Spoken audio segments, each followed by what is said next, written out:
Hello दोस्तों, welcome back. जिंदगी में हमने कई लोगों के इंटरव्यूज देखे हैं। कभी किसी बड़े पॉलिटिशियन का, तो कभी किसी सेलिब्रिटी, किसी एक्टर, एक्ट्रेस या फिर स्पोर्ट्स पर्सन का, या फिर कभी किसी बड़े और सक्सेसफुल बिजनेस पर्सन का।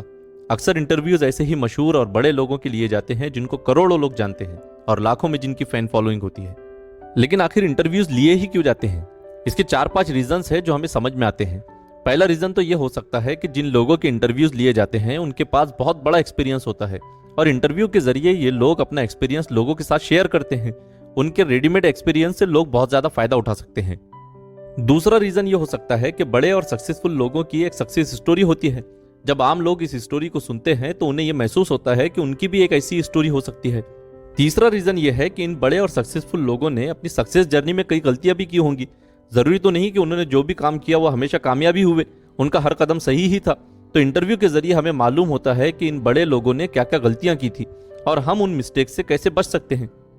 चौथा रीजन यह है कि हमें यह सीखने को मिलता है कि इन गलतियों के नतीजे में जो फेल्योर इन बड़े लोगों को मिला था, उस फेल्योर पर उनका क्या बिहेवियर और रिएक्शन था, कैसे उन्होंने इस फेल्योर के बावजूद सक्सेस हासिल की। और पांचवा रीजन यह हो सकता है कि इन सब चीजों को जान लेने के बाद हमें बहुत ज्यादा मोटिवेशन और इंस्पिरेशन मिलता है।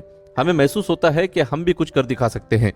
लेकिन इन इंटरव्यूज के साथ एक बड़ी प्रॉब्लम होती है और वो ये कि इन बड़े लोगों को देखकर कई बार हमें ऐसा लगता है कि ये तो बहुत ही बड़े लोग हैं, बहुत ऊंचाई पर पहुंचे हुए हैं, हम उनके जैसा नहीं बन सकते। तो कई बार उनसे इंस्पायर होने के बजाय हम डिप्रेस हो जाते हैं। इसके पीछे की बहुत बड़ी वजह यह लगती है कि हमारी सोसाइटी के अक्सर बड़े और मशहूर लोग ऑलरेडी किसी न किसी एलिट क्लास या फिर प्रिविलेज्ड फैमिली से आते हैं। जैसे एक बड़े पॉलिटिशियन का बेटा खुद भी पॉलिटिशियन बनता है, एक्टर का बेटा या बेटी एक्टर या एक्ट्रेस, और बिजनेसमैन के बच्चों को विरासत में अपने बाप का बिजनेस मिल जाता है। इस प्रॉब्लम का एक बहुत अच्छा सॉल्यूशन है। हम जो ये सोचते हैं कि हमें इंस्पिरेशन सिर्फ बड़े और मशहूर लोगों से मिल सकती है, तो ये सोच ही गलत है। इंस्पिरेशन तो किसी से भी मिल सकती है। हमारे आसपास रहने वाले आम लोग भी अपनी अपनी जिंदगी की कहानियां रखते हैं। हमारे रिलेटिव्स, माँ बाप, भाई बहन, हमारे दोस्त, पड़ोसी, टीचर्स, हर कोई हमें इंस्पायर कर सकता है। आप जिस सब्जी वाले से रोजाना सब्जी खरीदते हैं, हो सकता है कि उसकी जिंदगी की कोई ऐसी कहानी हो जो आपकी जिंदगी बदल दे। आप जिस किराना दुकान पर रोज सामान खरीदने जाते हैं, हो सकता है कि उसका मालिक आपको कोई ऐसा सबक दे जाए जो आपको सक्सेसफुल बना दे। जिस डॉक्टर से आप इलाज कराते हैं, उसके डॉक्टर बनने की कहानी क्या है, ये जानकर देखिए। ऐसे ही बहुत सारे आम लोग हैं जो हमारे आसपास ही रहते हैं और अपनी कहानियां भी रखते हैं। सक्सेसफुल तो ये भी होते हैं, लेकिन सिर्फ मशहूर नहीं होते। और अगर ध्यान से देखा जाए तो इनकी सक्सेस स्टोरी दूसरे बड़े और मशहूर लोगों से कई ज्यादा इंस्पायरिंग होती है। पता है क्यों? एक तो ये लोग किसी एलिट क्लास या प्रिविलेज्ड फैमिली से नहीं आते। उन्हें बचपन ही से वो फैसिलिटीज मिल ही नहीं पाती जो बड़े और मशहूर लोगों के बच्चों को मिलती है।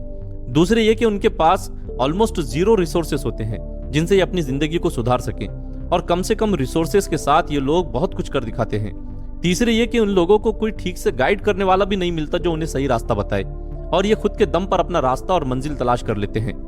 इन सब प्रॉब्लम्स के बावजूद भी ये लोग अपने अपनी फील्ड में एक्सपर्ट और सक्सेसफुल होकर दिखाते हैं। तो फिर क्यों ना हम इन्हीं आम लोगों की कहानियों को जानने की कोशिश करें। इसी चीज को पूरा करने के लिए मैं आप लोगों के लिए ला रहा हूं एक बहुत ही इंटरेस्टिंग इंटरव्यू सीरीज, आम लोगों की खास बातें। इस सीरीज में हम ऐसे ही आम लोगों के इंटरव्यूज लेंगे और मालूम करेंगे कि क्यों ये आम लोग आम रहते हुए भी बहुत खास होते हैं। तो बने रहिए मेरे साथ मेरे इस यूट्यूब चैनल पर। बहुत जल्द आप लोगों से मुलाकात होगी एक इंटरव्यू में।